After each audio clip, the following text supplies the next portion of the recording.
Halo, saudara apa kabar? Sehat ya? Hati-hati nih, COVID-nya lagi tinggi. Betul-betul nih. Saya dapat kabar ya, salah satunya rumah sakit PGI Cikini eh, hampir penuh kamar-kamar pasien COVID. Nah, hati-hati ya, saudara. Oke, saya bacakan satu ayat. Saudara pasti ingat, ini dicatat atas ucapan siapa.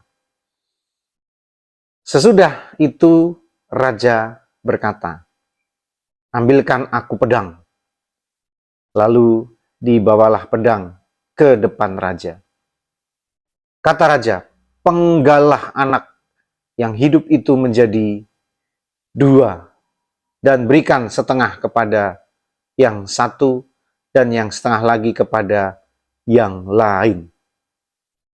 Ingat, dicatat atas ucapan siapa? Iya, Raja Salomo ya.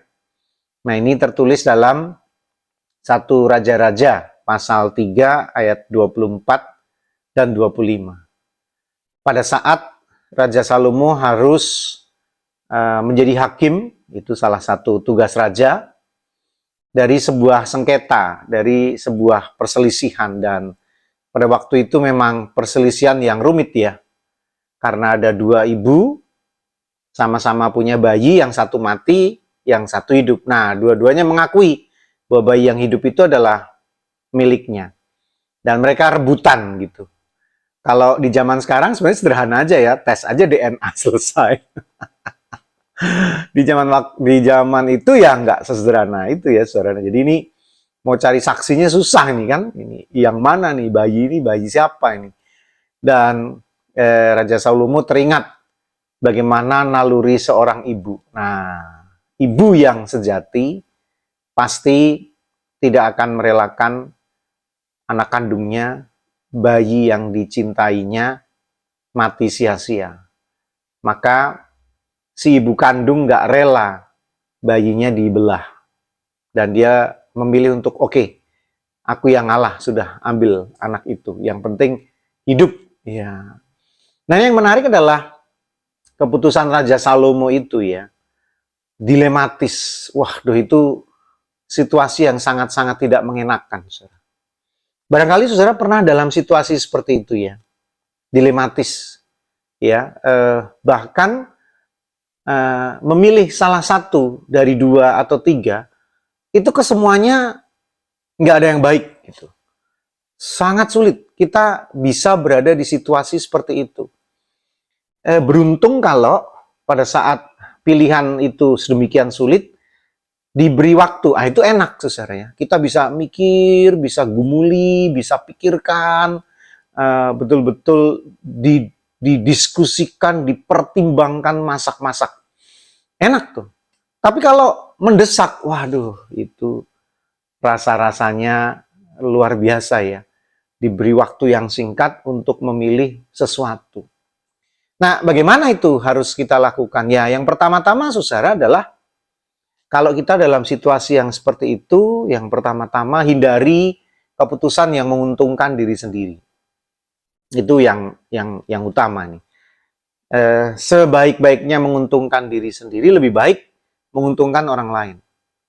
Nah, orang lain ini bagus lagi kalau makin banyak orang diuntungkan. Nah, itu pilihan yang rasa-rasanya lebih baik daripada menguntungkan diri sendiri atau menguntungkan 1-2 orang. Makin banyak orang diuntungkan, dibuat senang, dipuaskan, itu lebih baik.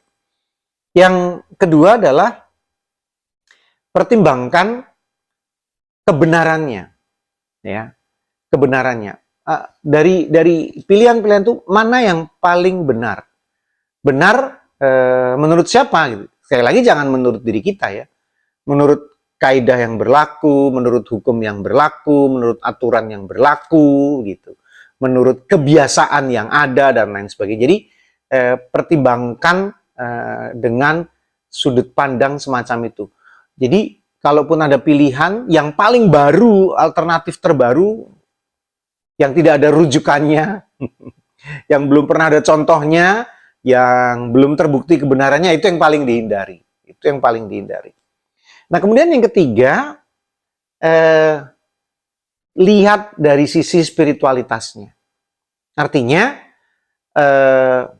dengan segala kerendahan hati, kita pilih, namun dengan catatan, kita betul-betul mendoakan itu, ya, menggumuli dalam doa, sehingga kita serahkan sepenuhnya kepada Tuhan.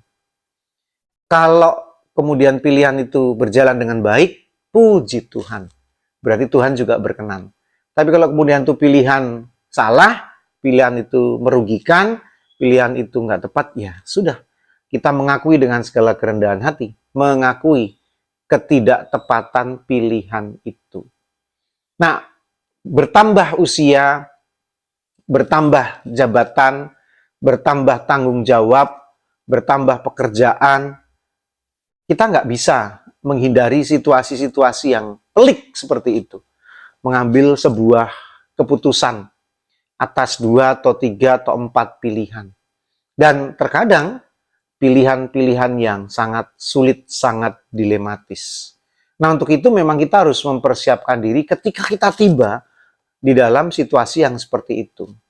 Ya, dan jangan berharap, ya, pilihan-pilihan itu mudah, jangan berharap. Karena firman Tuhan dengan jelas juga mengatakan ketika kita setia dalam perkara-perkara yang kecil, maka kita akan diberikan perkara yang lebih besar, tanggung jawab yang lebih besar. Dan itulah proses kehidupan. Semakin kita berpengalaman, maka kita makin siap menghadapi situasi-situasi yang pelik dan sulit. Coba bayangkan saudara di posisi sebagai presiden. Waduh, itu luar biasa. Nggak usah presiden, ketua RT.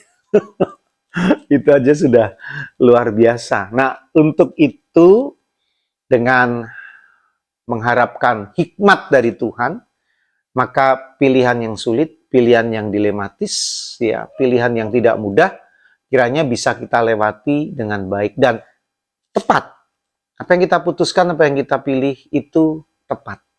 Seperti pengalaman Raja Salomo, ya, keputusannya sangat tepat. Keputusannya sangat baik. Luar biasa. Ini tanpa pertolongan Tuhan nggak akan mampu. Nah, mari terus minta pada Tuhan.